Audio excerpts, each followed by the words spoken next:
Bienvenue sur la chaîne YouTube de Cryptologique, l'univers crypto et blockchain.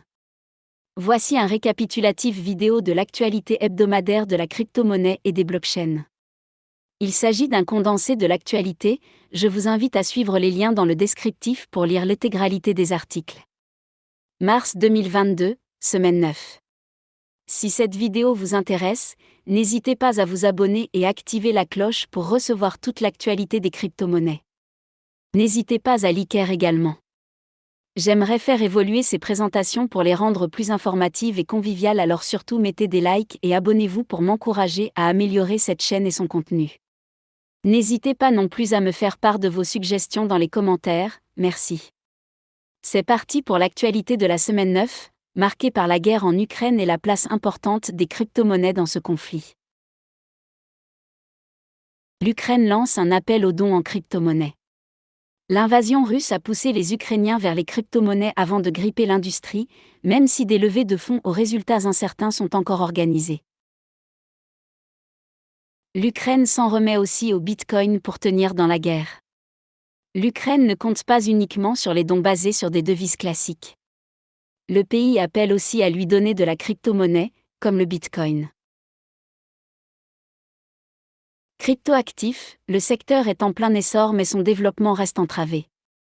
L'usage des cryptoactifs se répand de plus en plus en France et dans le monde. Mais il reste encore des freins importants à l'expansion de l'industrie crypto dans notre pays, selon notre chroniqueur Sébastien Lay, entrepreneur dans l'immobilier et économiste à l'Institut Thomas More. Les Crypto Bros et patron de la tech terrorise Hawaï. Depuis plusieurs semaines, le magnate de la blockchain, Jonathan Yanti, est en conflit ouvert avec les habitants de l'île de Maui. En cause ? Une violation supposée de propriété privée. Le cofondateur de la plateforme WAX, qui a fait fortune dans les crypto-monnaies, possède depuis décembre 2020 un manoir d'une valeur de 24 millions de dollars, 21 millions d'euros, sur la côte. Intel, sa puce de minage Bonanza Mine 2 domine la concurrence. Bien supérieur au Bonanza Mine 1, le successeur est aussi la solution ASIC au meilleur rapport performance-prix du marché. Ledger est désormais compatible avec Coinbase Wallet.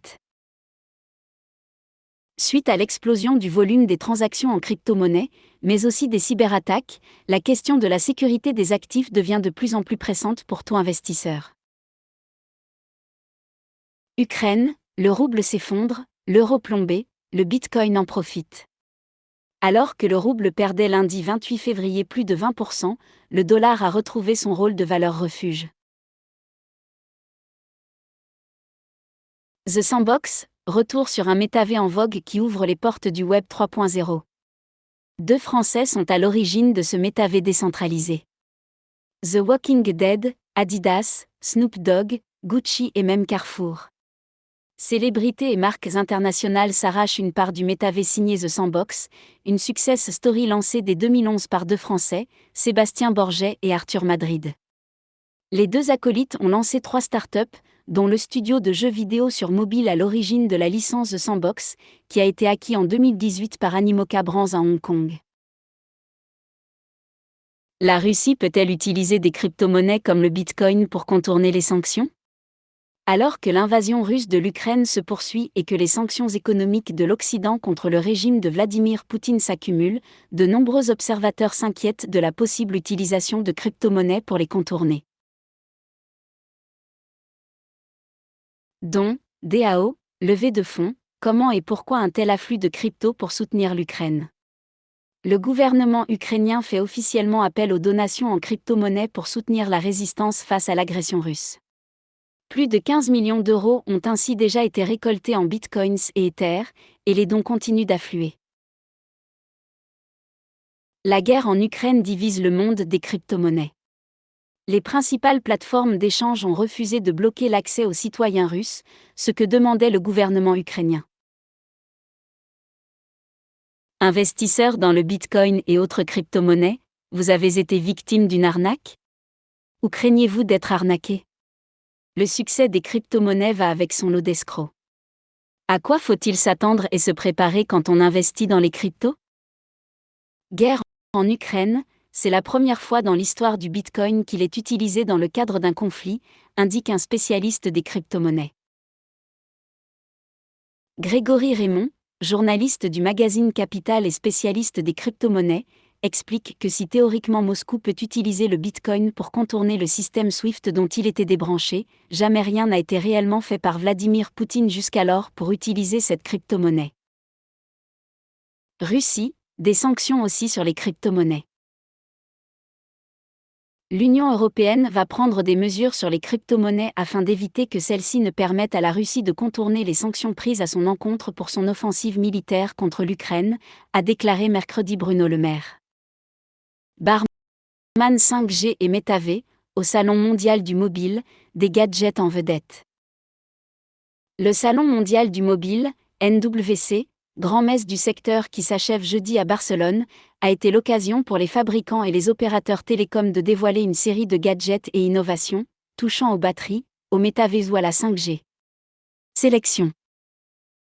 Canada, une ville va chauffer une partie de ses bâtiments grâce au Bitcoin.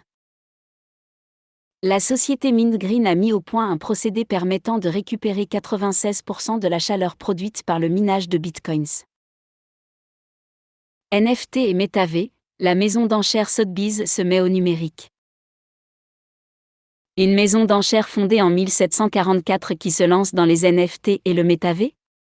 Une suite logique dans l'histoire de Sotheby's, au regard de l'audience et de l'intérêt, absolument énorme, pour ces objets numériques, selon son patron Charles Stewart.